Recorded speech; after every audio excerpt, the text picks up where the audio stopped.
assim na terra como é no céu.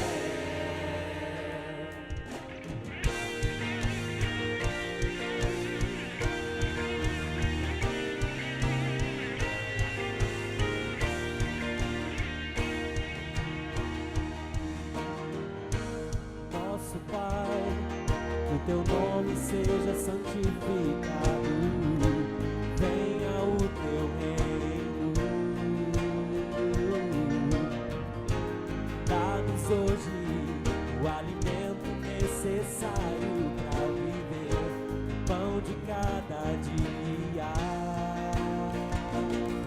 Perdoa os erros que temos cometido, como perdoamos quem nos ofendeu. Não nos deixes cair em provações severas, mas livra-nos do mal. Venha o teu reino, faça a tua vontade, seja assim na terra como é no céu. Venha o teu reino, faça a tua vontade, seja assim na terra como é no céu.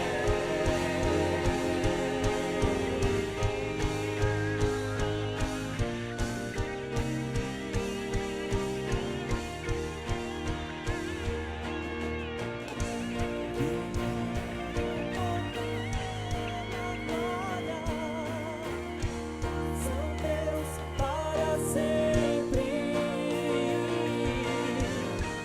porque o reino, o poder e a glória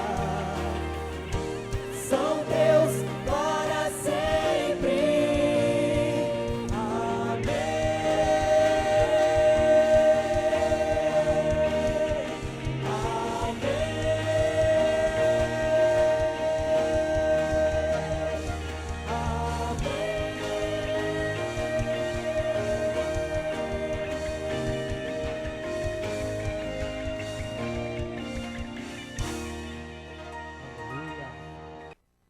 Estavam juntos Simão Pedro e Tomé, chamado Dídimo, e Natanael, que era de Canaã, da Galileia, os filhos de Zebedeu, e outros 2 dos seus discípulos.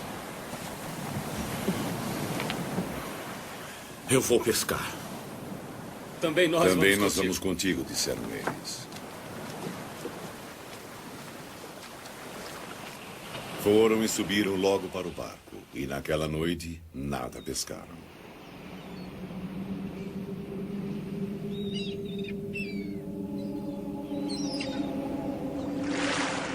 E sendo já manhã, Jesus se apresentou na praia, mas os discípulos não conheceram que era Jesus. Filhos, tendes alguma coisa de comer? Não temos nada. Lançai a rede para o lado direito do barco e achareis peixes.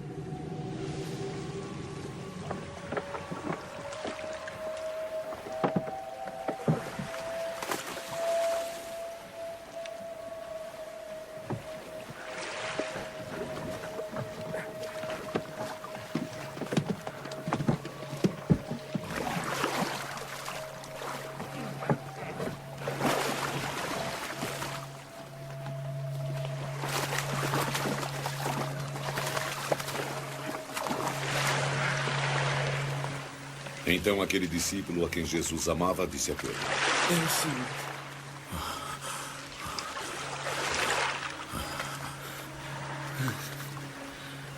E quando Simão Pedro viu que era o Senhor, cingiu-se com a túnica, porque estava nu, e lançou-se ao mar.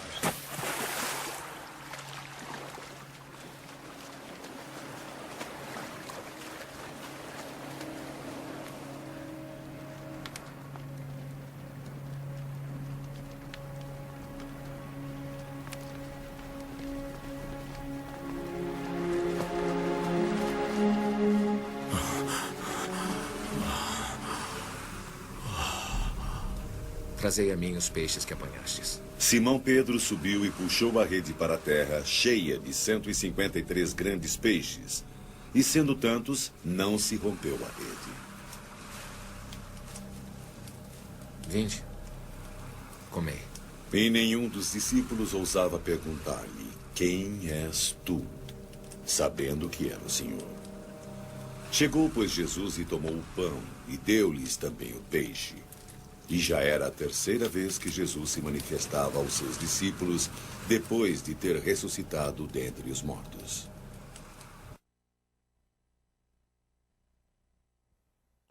Vamos ler o texto agora, continuando no verso 15 a 19,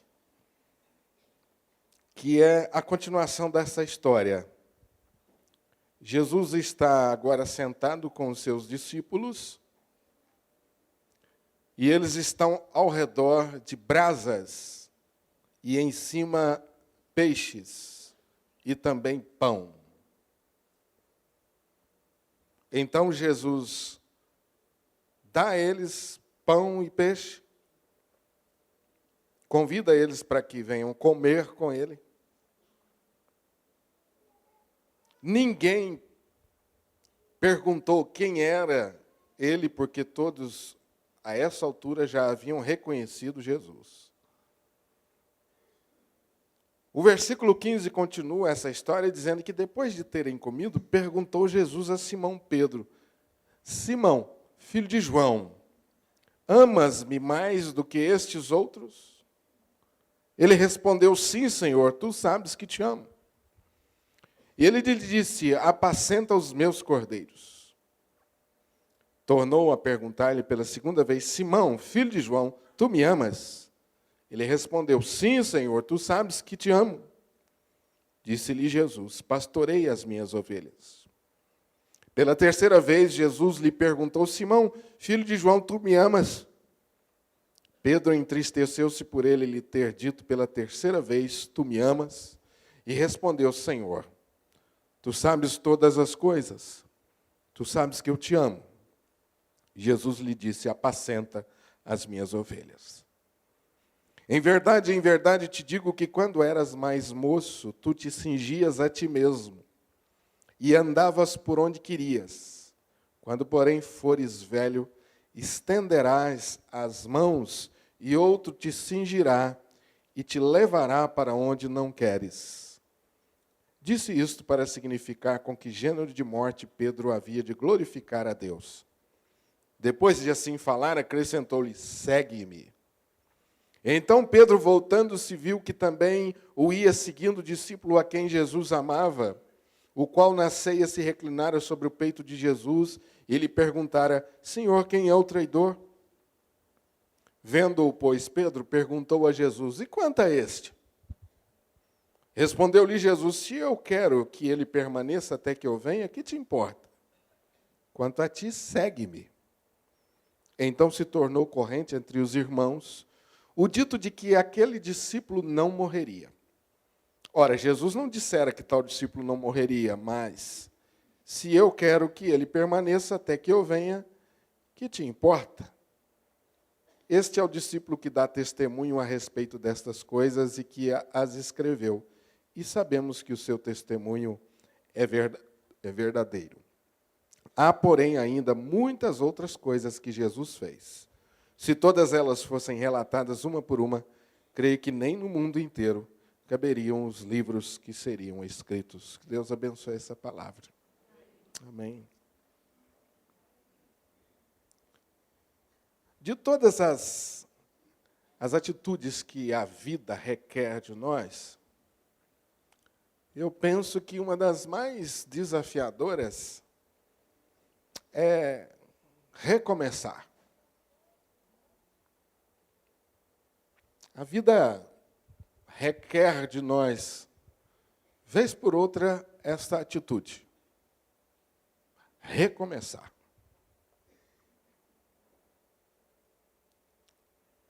Não sei se você agora tem lembrança da última vez em que você recomeçou.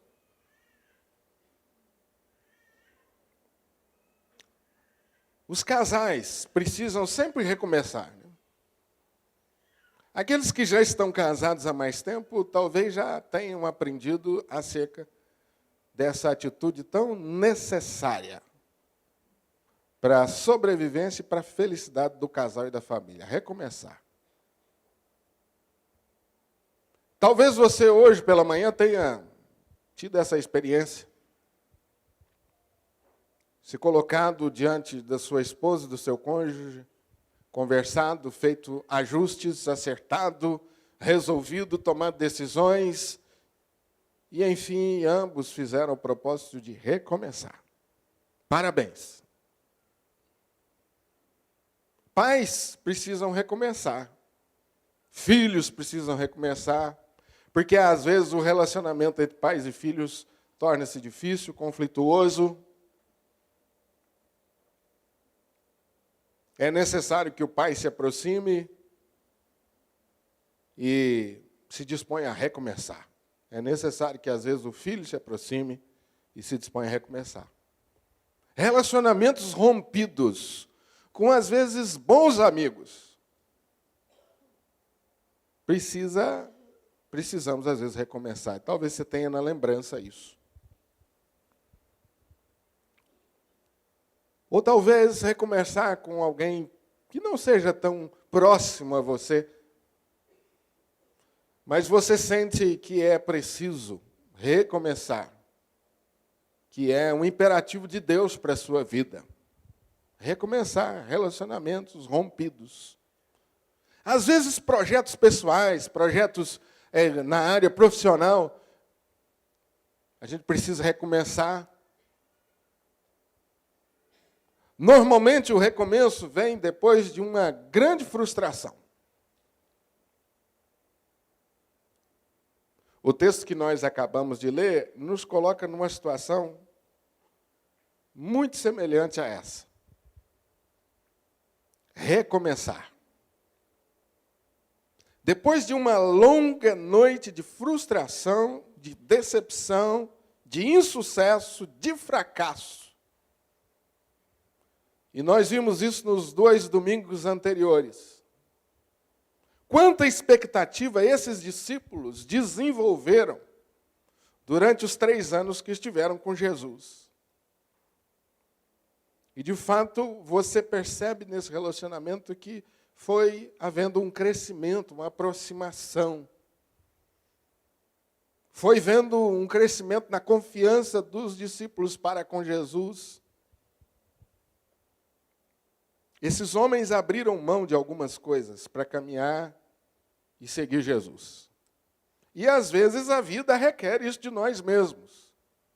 O progresso requer isso de nós. Abrir mão de algumas coisas, incluir outras na nossa vida que não fazíamos, enfim, assim é a nossa vida.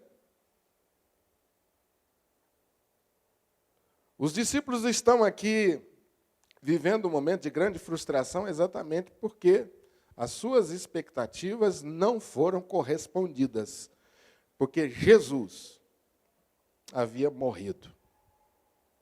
E Jesus na cruz encerrou, sepultou o sonho daqueles homens.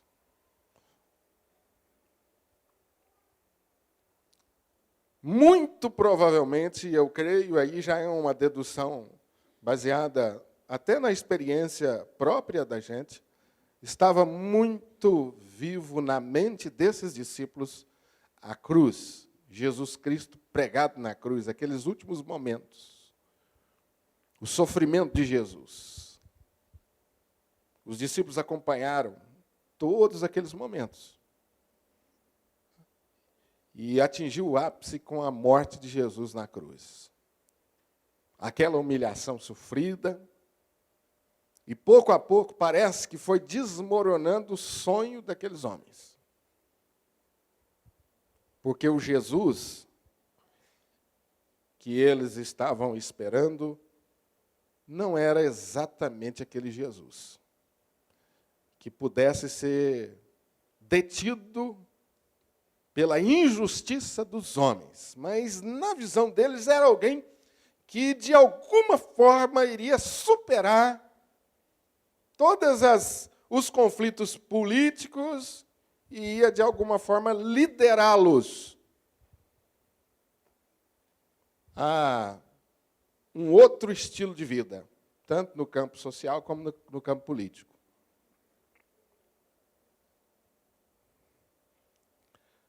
Mas Jesus morreu, foi sepultado. Desses discípulos, talvez o que tivesse sido mais atingido por essa realidade tenha sido Pedro. Porque de todos os discípulos, Pedro, nos últimos momentos que antecederam a morte de Jesus, demonstrou uma fraqueza ao extremo.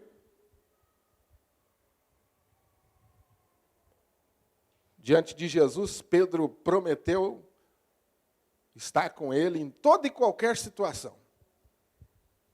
Num rompante, aquele homem se levanta e diz: Senhor, eu estou pronto a ir contigo para todo lugar, enfrentar o que for preciso, mas não vou te deixar.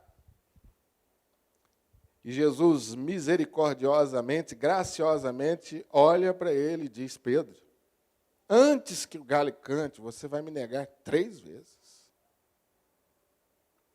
Eu tenho para mim, e aqui é mais uma dedução, que Pedro não deve ter entendido muito bem isso, não deve ter recebido isso como uma palavra profética. Pedro deve ter ouvido isso e, baseado na sua autoconfiança, Pedro deve ter dito assim: Jesus está enganado. Porque jamais eu vou deixá-lo na mão, jamais eu vou negá-lo. Em outras ocasiões, Pedro já havia demonstrado a sua arrogância, a sua autoconfiança excessiva. Pedro mostrava que não conhecia a si mesmo, estava iludido a respeito de si mesmo, da sua capacidade, da sua força. E Pedro construiu uma espiritualidade muito baseada na sua capacidade própria. E quando eles vieram ao encontro de Jesus, naquele processo que culminou com a cruz, com a condenação e a cruz, Pedro resolveu enfrentá-los na força bruta, se sentindo muito capaz, muito suficiente. Então sacou a espada e partiu para cima de Malco, o servo do sacerdote. E aí as opiniões se dividem, porque uns acham que ele era péssimo de pontaria, queria acertar a cabeça, acabou acertando a orelha. Outros acham que ele era bom de pontaria, ele queria era a orelha mesmo. O fato é que Pedro dá uma demonstração de grande arrogância. Mostra que ainda não tinha a visão espiritual da vida. Aquilo não era uma luta para se enfrentar com espada. Aquilo não era uma luta para se enfrentar na base da força bruta, da capacidade própria.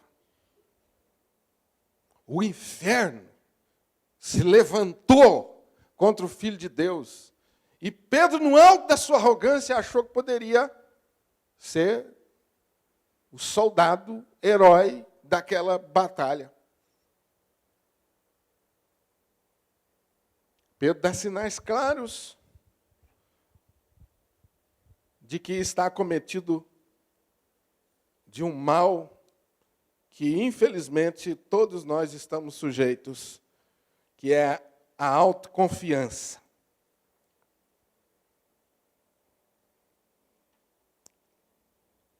Pedro, logo em seguida, depois dessa palavra de Jesus, exortativa, se não também profética, acerca do que haveria de acontecer com ele, ele se separa dos discípulos, e Lucas, no capítulo 24, diz que ele vai assentar-se no meio daqueles que perseguiam Jesus, que rejeitavam Jesus, que blasfemavam contra Jesus. Mais uma vez, Pedro revela a sua fraqueza ao extremo. Porque deixou a convivência da igreja,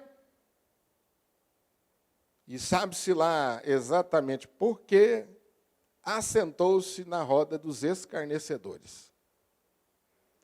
E a Bíblia diz que ao redor, no meio daquela roda, uma fogueira. E ele se aquentavam, como a gente fala, do frio ali ao redor daquela fogueira, trocando uma prosa acerca das últimas notícias e, obviamente, rolou o assunto do dia, que era a perseguição, a crucificação, os atos de Jesus, até que alguém ali naquela penumbra da fogueira, ele olha para o rosto de Pedro e diz: parece que eu estou conhecendo você. Você não era desses que andava junto com ele?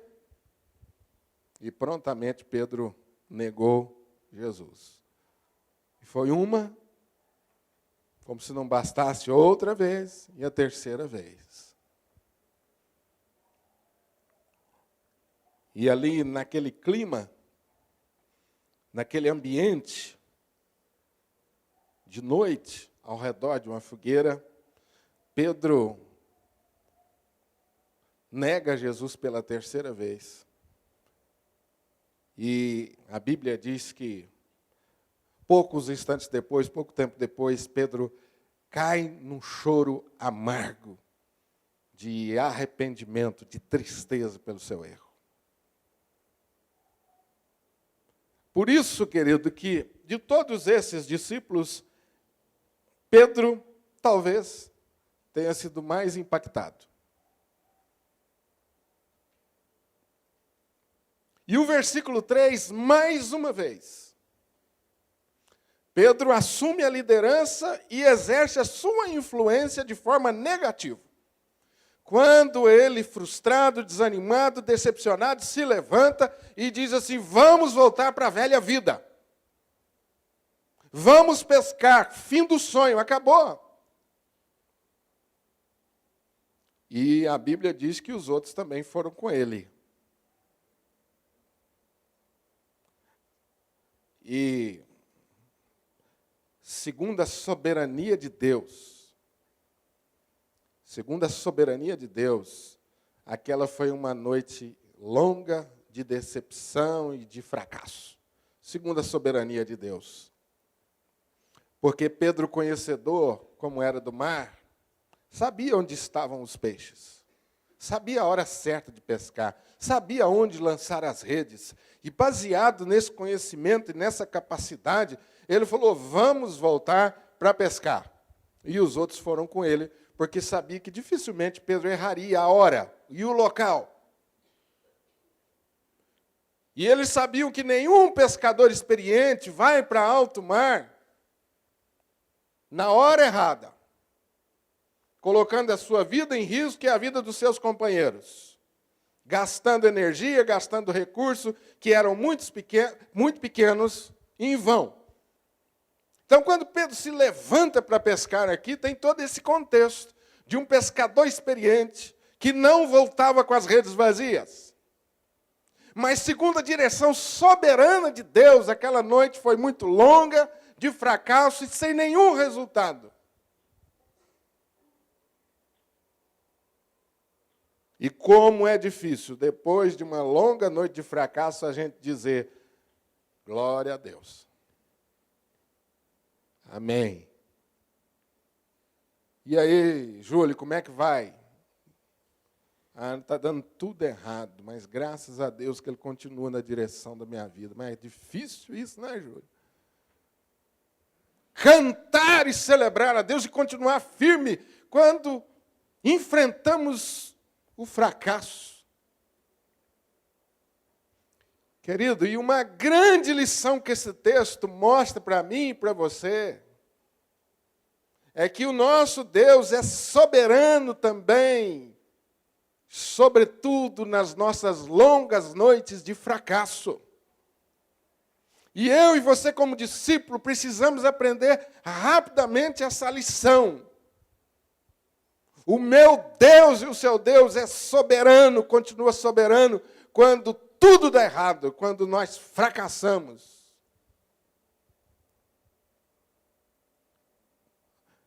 Está difícil falar um amém aí? Amém? Porque falar que ela é soberana quando está dando tudo certo é fácil. Mas e quando está dando tudo errado? O casamento vai mal, as coisas não se ajustam, as coisas na empresa não estão bem, estou para ser demitido, porque vai sair uma nova lista de dispensa, o negócio está complicado, porque o menino está rebelde, não quer ir na aula mais, e há suspeita de que ele está envolvido com amizades erradas, e para acabar de completar, pastor, a minha sogra falou que vai passar um mês lá em casa. Não dá. O indivíduo, às vezes, termina a coisa assim. A sogra vai passar um mês lá em casa. Eu não aguento aquela mulher, pastor. É o fim. Como é difícil você falar, continuar dizendo, Deus está no controle da minha vida. Glória a Deus. E domingo eu estou lá na igreja firme para cantar, para louvar o Senhor. E quando o pessoal do louvor estiver animado, eu vou continuar avivado, fervoroso. E não é porque tudo vai bem. Está indo tudo mal e tudo errado, mas Deus continua no controle. Como é difícil, meu amado, puxar a rede vazia. E ainda continuar amando a Jesus. Mas Deus é soberano. Nessas horas mais escuras da nossa vida, horas de muita dúvida. Quem nunca teve uma noite escura? Quem nunca teve uma noite escura?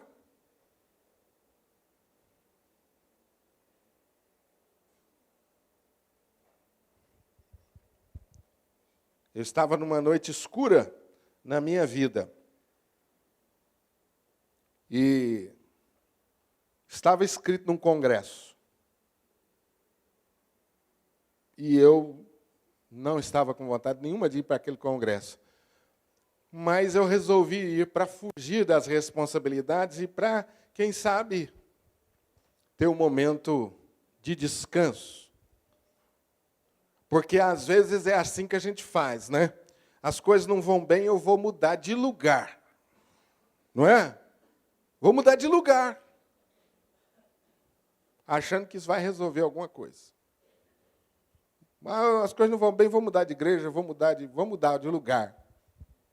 E às vezes nada acontece, porque o problema a gente está levando com a gente por onde a gente for. Mas eu fui para esse congresso. E aí um dia, numa noite bem longa, eu saí depois da palestra e fui andando e falando com Deus, Deus, está complicado. Está complicado. Então, se o Senhor está me ouvindo ainda, se o Senhor tem misericórdia de mim, fala alguma coisa comigo. Me dá um sinal. Essas infantilidades que às vezes a gente comete. E é de que pastor e nem líder nenhum está isento disso, porque às vezes a gente faz essas coisas com Deus, né? A gente acha que pode colocar Deus na parede. Se o senhor não agir agora, eu largo tudo, emburrei. Deus deve olhar e falar assim, nossa, colocar a chupetinha na sua boca, meu filho. Você não cresceu ainda, né? Então eu tirei assim o meu momento de infantilidade. E aí sentei numa praça e fiquei de cabeça baixa lá, orando, falando com Deus, coisas que desconexas. Aí, de repente, 2 mãos no meu ombro. E aí elas falaram, não precisa levantar os olhos, meu filho. Nós estávamos orando e Deus mandou vir aqui nesse lugar para orar com você. E como bom presbiteriano, o que eu fiz? Dei aquela olhadinha. Será? Como diz um amigo meu, será? Para ver se era um anjo mesmo, o que era. E Deus usou 2 senhoras que eu nunca mais vi na minha vida. Eu acho que eram 2 anjos. Mas esses anjos tinham um endereço, porque depois eu perguntei e elas me deram uma pista, mas nunca mais consegui encontrar. E ali Deus começou um processo de restauração na minha vida. Que longa noite escura. Você já teve uma?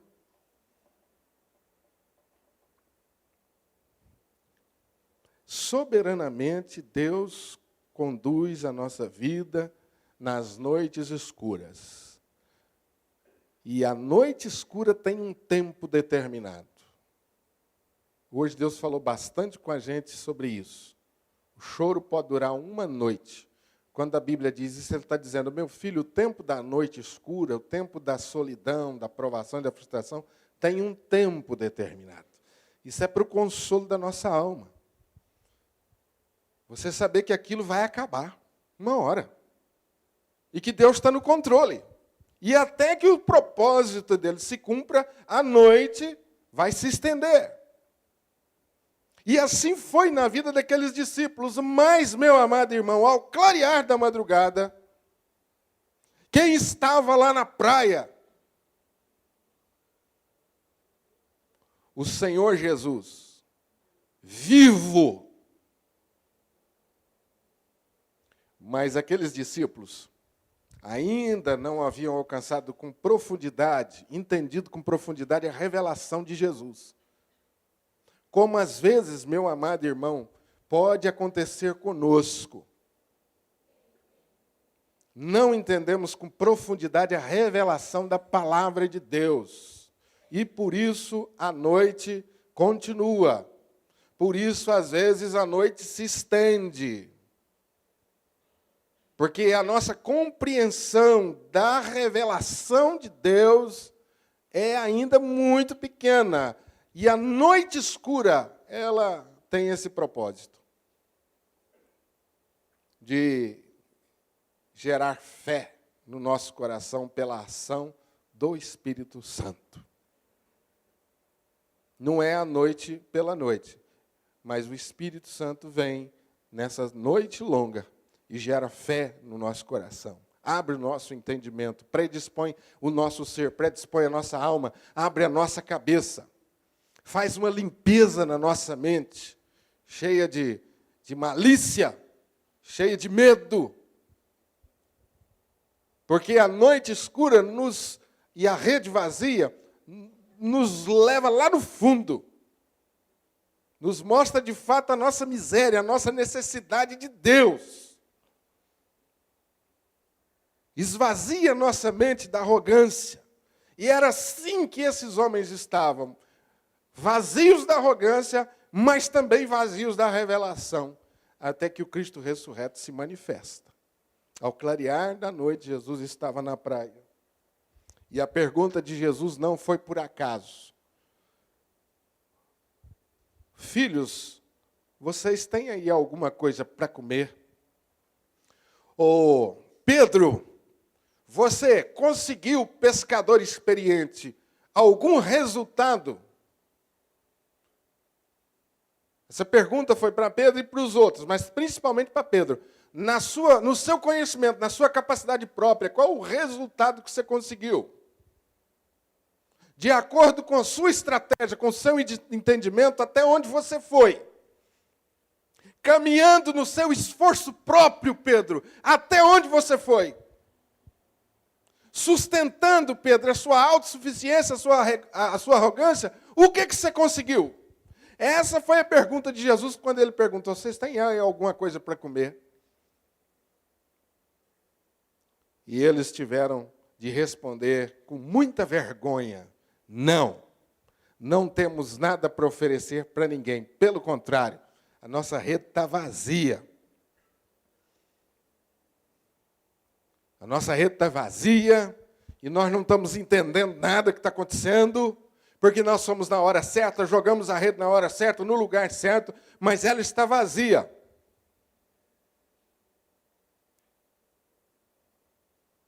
Jesus leva esses homens a reconhecerem a sua necessidade de um Salvador, a necessidade de um Deus soberano, amoroso, cuidadoso, de um Deus que quer caminhar com a gente.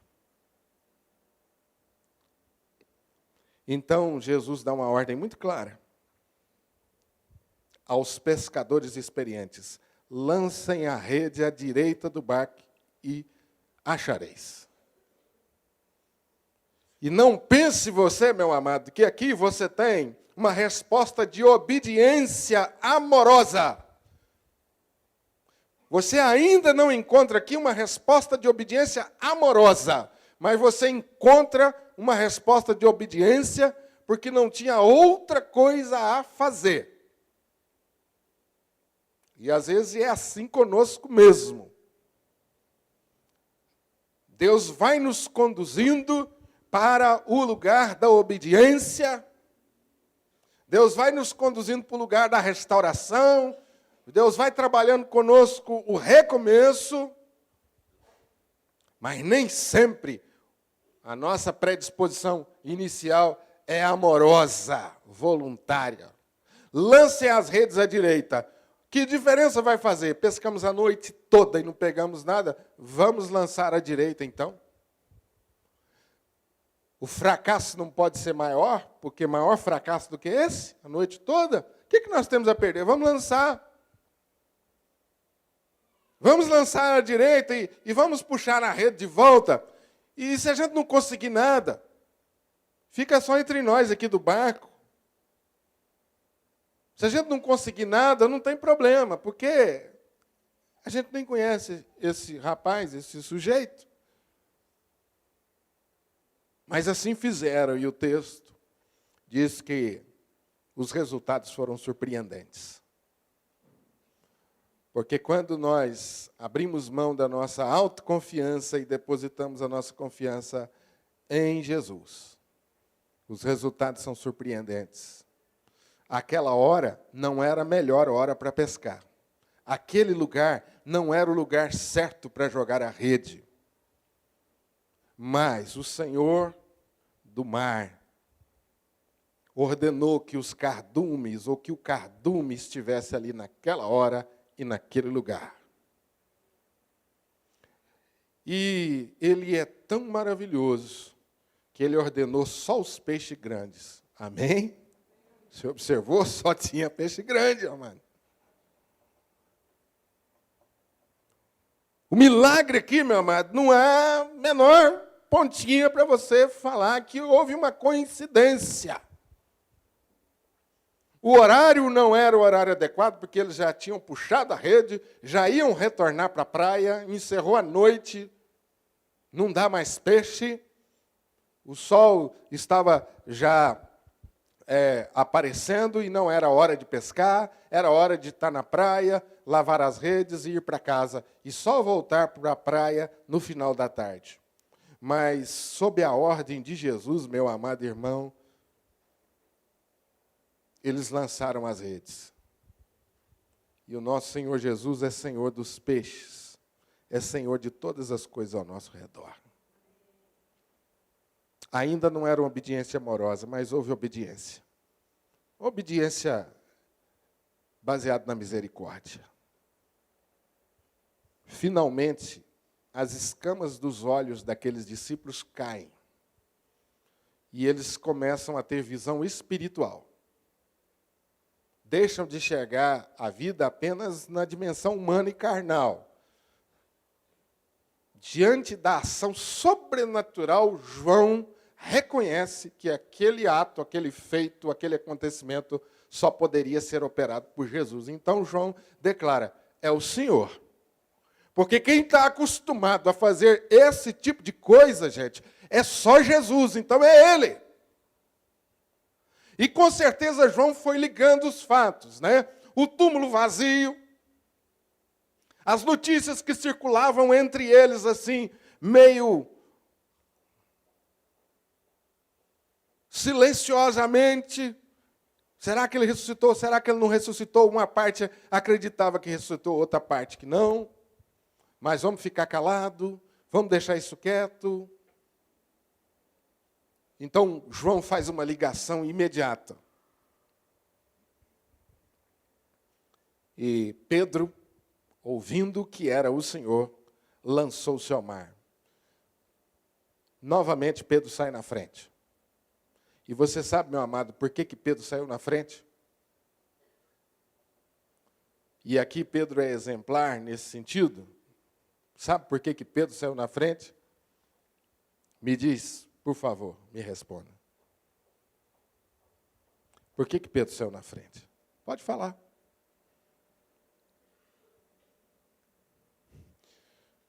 Porque a consciência culpada leva o verdadeiro cristão para os braços de Jesus. Esse homem, ele não estava frustrado, não é porque a rede voltou vazia, ele estava frustrado, ele estava ressentido, ele estava desanimado, ele estava fracassado, porque na mente dele remoía as 3 negativas. E a impossibilidade do perdão de Deus, porque Jesus morreu. Como é que eu vou acertar minha vida agora com Jesus? Mas, amado, a palavra proclama que você não precisa continuar com a sua consciência culpada, porque Jesus está vivo e veio ao seu encontro para restaurar a sua vida. A noite de frustração, a rede vazia, finalmente apontavam para o propósito de Deus, que era levar novamente os discípulos, e principalmente Pedro, ao encontro de Jesus. Agora não mais o Jesus morto, mas o Jesus vivo, que possibilita a nós recomeçar. Porque a cruz está vazia, e cruz vazia, entre muitas coisas, significa nós podemos recomeçar. O perdão que eu preciso, que você precisa para a consciência culpada, foi conquistado na cruz. Eu não preciso continuar caminhando e lançando as minhas redes baseada no esforço próprio, na minha autoconfiança. Eu não preciso mais carregar esse fardo. Eu não preciso mais carregar esse fardo de ser o marido exemplar, baseado nas minhas próprias forças. Eu não preciso mais carregar o fardo de ser uma mulher exemplar, de ser uma mãe exemplar, baseada no meu esforço próprio. Eu não preciso mais carregar o fardo de ser um líder na igreja, um pastor, um presbítero, um diácono, um crente exemplar, baseado no meu alto esforço. Eu não preciso mais carregar esse peso. Na cruz de Cristo foi abolida. Na cruz de Cristo, Deus declarou rejeição completa às nossas boas obras para a salvação. Na cruz de Cristo, Ele anunciou graça, poder de Deus manifesto na minha vida todos os dias, para que eu seja aquilo que Deus quer que eu seja. Amém? Deus agiu naquela noite, na longa noite escura, para fazer Pedro se lançar novamente nos seus braços, agora não mais arrogante, pretensioso, porque ele vai com a rede vazia.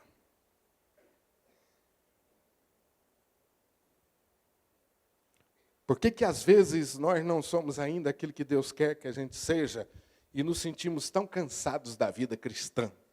Parece que a vida cristã é uma série de leis, de normas e de coisas que se impõem sobre nós, que vão ficando tão pesadas que a gente pensa, isso não é para mim. É porque estamos caminhando ainda no nosso esforço próprio. Estamos ainda, queridos, achando que nós podemos resolver os nossos problemas sozinhos, sem Deus. Nós ainda temos uma relação com Jesus, talvez ainda, de um Deus ou de um Jesus que faz milagres, que fala coisas bonitas, mas eu ainda não me confio plenamente a esse Jesus que está vivo e ressurreto. Eu ainda não aprendi a ter uma relação com esse Jesus. Há uma diferença entre você entender, aceitar intelectualmente a realidade da cruz vazia. Há uma diferença muito grande em você aceitar isso intelectualmente e você viver conforme essa realidade. Presta atenção. Pastor, estou na igreja tanto tempo, conheço a palavra. Maravilha, você está no caminho. está no caminho. Mas ainda assim, a sua relação com Jesus pode não ter chegado ao ponto. E por isso, a noite tão longa de frustração e de fracasso, para conduzir você a uma relação de confiança plena a esse Jesus, Senhor do céu, da terra e do mar. O texto nos diz que aquele homem se lançou ao mar e os outros discípulos ficaram puxando o barquinho com os peixes, porque eles não estavam muito longe da praia. E quando eles saltaram em terra, eles viram ali umas brasas, e em cima tinha peixes, e havia também pão. Agora eu te pergunto, meu amado, Jesus não pediu alguma coisa para comer? É porque ele não tinha nada. Mas quando os discípulos chegam com a rede cheia, o que está no braseiro? Pães e peixes. Então é por isso que a gente pode sustentar que a pergunta de Jesus tinha outro propósito, a não ser de satisfazer a sua necessidade física. E quando esses homens se deparam com o braseiro, e naquela brasa, o Jesus ressurreto, e naquela brasa, pão e peixe, Jesus está dizendo para eles assim: eu sou o Senhor da vida de vocês, e tudo aquilo que vocês precisarem, eu vou prover para vocês. Porque eu sou dono de tudo. Eu sou Senhor de todas as coisas. E eu vou prover as necessidades de vocês. Apenas me obedeçam. Apenas me obedeçam. Porque eu tenho todos os pães e todos os peixes na minha mão. E eu tenho um compromisso de sustentar, de abençoar, de guardar e de prover todas as suas necessidades. Essa era a palavra de Jesus viva, sendo entregue ao coração daqueles homens tão ansiosos e tão preocupados. Mas há uma coisa intrigante nesse texto. Porque o versículo 10... Disse Jesus aos seus discípulos, apesar de ter já pão e peixe na brasa. O que ele disse? Traga alguns dos peixes que vocês acabaram de apanhar. Por que ele fez isso?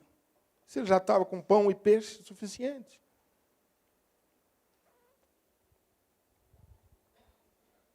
Sabe aquilo que vocês conquistaram com o trabalho de vocês, porque confiaram em mim?